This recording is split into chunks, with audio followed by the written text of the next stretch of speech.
என் கொள்கைகளை புதைத்து விட்டீர்கள். இப்பொழுது என்னை புதையுங்கள்.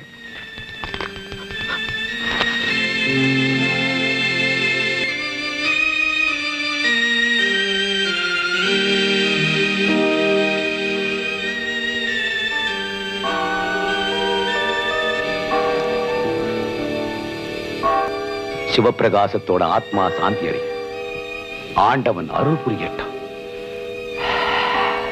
ராஜா, ரவி அவர் தன்னுடைய சொத்துக்களை எல்லாம் ஏதாச்சும் கோயிலுக்கோ தர்மத்துக்கோ எழுதி வச்சிருக்க முடியும். ஆனா அவர் அப்படி செய்யல. ஏன் தெரியுமா? தாம் மறைஞ்ச பிறகும் தம் பேர் இந்த உலகத்துல நிலைச்சு நிக்கணும்னு பிரியப்பட்டார். அந்த அளவுக்கு உங்க பேர்ல அவருக்கு நம்பிக்கை இருந்திருக்கு. அந்த நம்பிக்கைக்கு பாத்திரமா நடந்துக்கிட்ட சிவப்பிரகாசத்தோட பேரை சொல்லிக்கிட்டு திக்கில்லாத 100 குடும்பமாவது பிழைக்கட்டும்.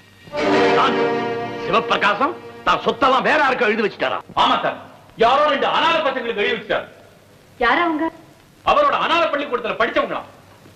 அப்ப உங்களுக்கு தெரிஞ்சிருக்குமே. பேரு ஒருத்தன் பேர் ரவி, இன்னொருத்தன் பேர் ராஜா சார்.